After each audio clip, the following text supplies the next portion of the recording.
News Brief. I'm Vicki Barker. He's the home inspector and he's got advice to fix up your home. Oh, gee, that's nice. He is the home inspector on the Mighty 790 KFGO. Doug Leier, Bonnie Amistadi on Tuesday mornings at 6:40 a.m. If you've got questions about your home, your furnace, cracks in the concrete, we've got the man. You bet. Lars Knobloch, Nordic Companies Inc. joins us here on the KFGO Morning Crew. Good morning to you, Lars. Good morning. How are you guys doing? We are good. Lars, I want to get to the topic at hand, but I also want to ask you about lutefisk. Because we tried lutefisk yesterday morning, myself and Bonnie for the first time ever, and Dawn Haney. And for us, I saw that, yeah. it was a memorable experience, I'll tell you that much, Lars. Where do you stand on lutefisk? You know what? I am Norwegian. I'm born and raised in Norway, moved here 10, 11 years ago, and have never tried lutefisk, never had it offered to me. What? You guys know better than me. Oh, no. Oh, boy. Next time, I'm telling you what, Lars, we need to have a true Scandinavian with us. I would love to do that. But, you know, it seems to me like sometimes that this tradition is staying more solid here in North Dakota than in Norway itself. It's kind of interesting. washing away. Interesting. Yeah. Well, my turned it into fish soup, and it was terrible. I think what you need to do coming up in January, Sons of Norway, the Kringen Lodge, they're going to start their lutefisk feeds. You need to go do that since you're from Norway. I should. Yeah, I absolutely should. Our KFGO Laney studio lines are open. If you have questions for Lars, 237-5948, 1-800-880-5346, or you can text in 35270. And Lars, we're going to talk about smoke detectors in a minute, but Janet is on the air. And Janet, you've got a question for Lars. Go ahead. Yes, I bought a townhome 2 years ago. It's one level, flat on the ground. And about a couple of months ago, I noticed where I walk into one corner, the board squeaks like it's not secure. It's under carpeting. Is that something I should be concerned about? It's a slab on grade structure, no crawl space, no basement. I'm assuming it's on slab. Yes, there's no basement at all. So do you have laminate flooring or tile flooring? I don't know what's under the carpet. I'm assuming it's just boards. It's covered with carpet. Okay. I don't think it sounds like it's going to be a big structural concern. If you will have structural concerns on a slab on grade structure, you typically would see drywall cracks, often diagonally from windows or above windows or below windows or above the door openings. If you start seeing diagonal cracks like that, that might be that your structure is shifting. But okay. I don't think, it doesn't seem like it's a significant issue what you're describing. Okay. It's into a corner, so we don't walk on it normally. But I was just wondering, is there anything I can do to fix it? Someone said put a nail through the carpeting. Yeah, that might be tough if there's concrete below. That's true. Yeah. Okay. So, yeah. Okay. The thing is, no house is perfect. There's always going to be a little thing that's going to come up and it's going to bug you for a little while, and then you're going to let it go for after a while. But it sounds like she doesn't need to worry too much about that. Janet, thank you for the call.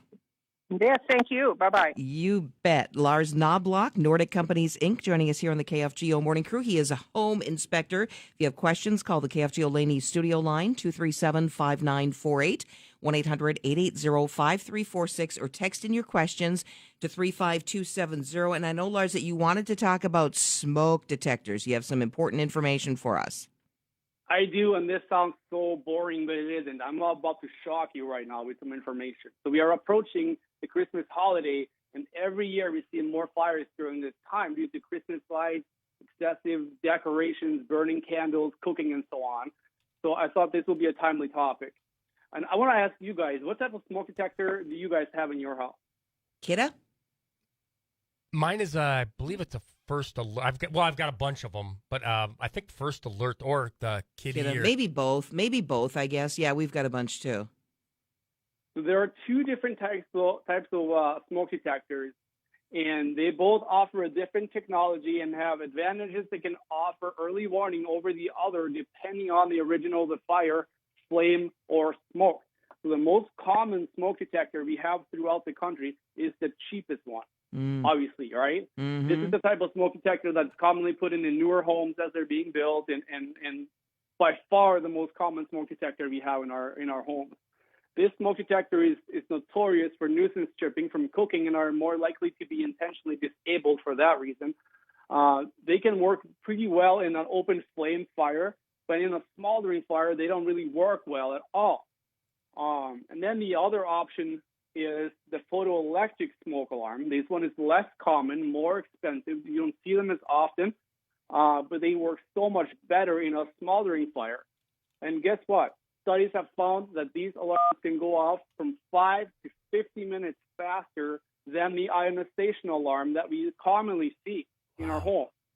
And most fatal fires in our country are smoldering fires. And in fact, 2/3 of all fatal fires occur at night when people are sleeping, and they are usually smoldering fire. And for that reason, the National Fire Association says the best smoke alarm you can have in your house is a combination of both. Okay, Lars, so what do we look for? What does it say on the packaging? What should we be looking for? So today I'm encouraging all listeners, including you guys, to go home, take your smoke detector off the wall or from your ceiling, and figure out how old it is. Because if it's more than 10 years old, you should just throw it away and get a different one. Right. I mean, what a lot of people will do is just hit the test button on an old smoke detector, and they feel pretty good about that. It went off, it's working, but that doesn't really tell you anything about the response time. So after you have identified the age of the smoke detector, you want to try to figure out, is this an ionization detector or is this a photoelectric detector? And you can tell by looking at it. It could be labeled on the front of it, but most commonly on the back of it. And it's recommended that you also replace the battery at least once every year. And if you live in a house that has a gas appliance, you should also have a carbon monoxide detector within 15 feet of each bedroom. And I see, I looked at over, 8,000 homes over the last 10 years, and I see that most homes have the ionization detectors. A lot of homes have really old detectors, and a lot of homes don't have the carbon monoxide detector. So we all need to get way better at this. So today is the best day to get that done. I love that. Some great holiday safety advice there. I wanted to ask you too, Lars Knobloch, Nordic Companies Inc. here on the KFGO Morning Crew. What are your thoughts too? Because a lot of the newer homes especially have those smoke detectors hardwired with the battery backup in there. Should we always make sure we have a battery in there as well? Yes, you always want to make sure there's a battery. If the power is out and if there's a fire and the power goes out, you will rely on those batteries. And as I said, you should replace the batteries, before they trip. Ideally, like once or twice every year. And you should also test them every year. But if they're old, they're more than 10 years old, you got to get rid of them. Great safety advice. Could save a lot of lives. I like that. Lars, we thank you for that. So what's on your Christmas dinner table for a Norwegian if you're not having lutefisk? We have to ask.